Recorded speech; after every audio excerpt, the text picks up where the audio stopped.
Fulltrúar þýska hafnarfélagsins Bremenports eru sannfærðir að Finnafjörður sé ákjósanlegur staður fyrir umskipunarhöfn á norðurslóðum.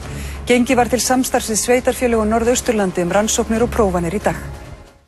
Samstarf sveitarfélaga og Bremenports í Þýskalandi með milligöngu verkfræðistofunnar Eblu var kynnt í dag, en það snýst að hefja rannsóknir og prófanir vegna uppbyggingar athafna og hafnarsvæðis í Finnafirði.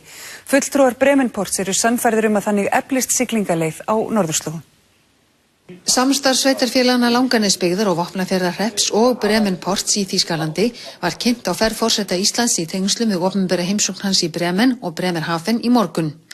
Samstarfið gengur út á rannsóknir og prófanir vegna uppbyggingar athafna og hafnarsvæðis í Finnafirði. Þykir Finnafjarðarhöfn vera í siglingaleið og bjóða upp á ákjósanlegar aðstæður sem umskipunarhöfn milli Asíu, Ameríku og Evrópu.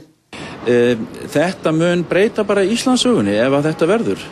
Því að við sjáum hvernig staðan í dag, þéttbýlið á Íslandi tengist hafnarstarfsemi og Reykjavík stækkaði í tengslum við ákvarðanir framsýnna manna uppbyggingu hafnar í Reykjavík.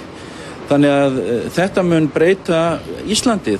Bremenports í eigu sambandslandsins Bremen og rekur höfnina í Bremerhaven sem stærsta höfn í Þýskalandi og önnur stærsta höfn í Evrópu.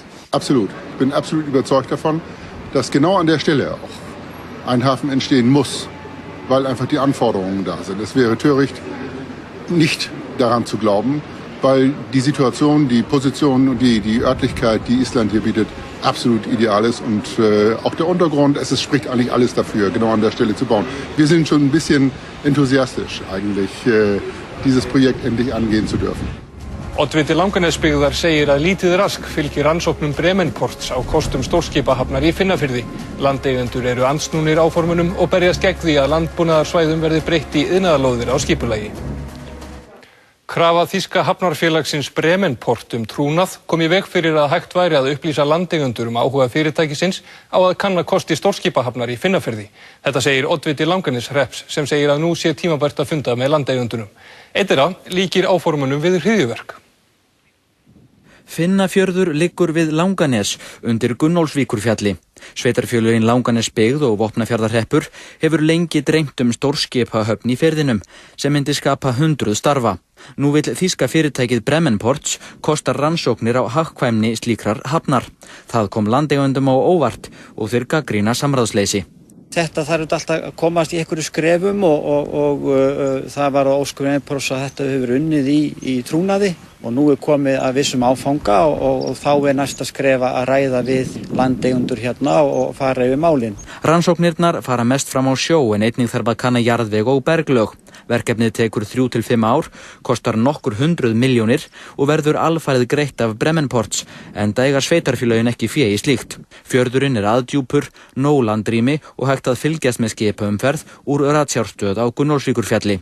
Þegar hefur verið skipulagt athafnasvæði við Gunnólfsvík, en styr stendur nýtt athafnasvæði hinum megin í firðinum. Gangi áformin eftir verður þetta svæði hér fyrir aftan mig frá Finnafjarðará að Gunnólfsvík, grænt svæði milli tveggja athafnasvæða. Innan þessu svæði bújörðin Fell, eina jörðin sem í byggð hér í Finnafirði. Við hittum bóndan á Felli sem langt kominn með að vinna minkagreni annar staðar í sveitinni. Hann alfarið á móti stórskipahöfn. Og þetta eru bara nánast hryðjuverk að ætla að fara svona með fallegan fjörð. Við landeigendum erum búin að kæra aðalskipulagið á Felli hluti af Hellulandseigendum og Syðralóni. Þeir telja óheimilt að taka landbúnaðarland úr notkun nema landeigendur sjálfir eigi frumkvæðið. Og við erum búin að lenda í verulegum lögfræðikostnaði við að verja rétt okkar sem landeigendur.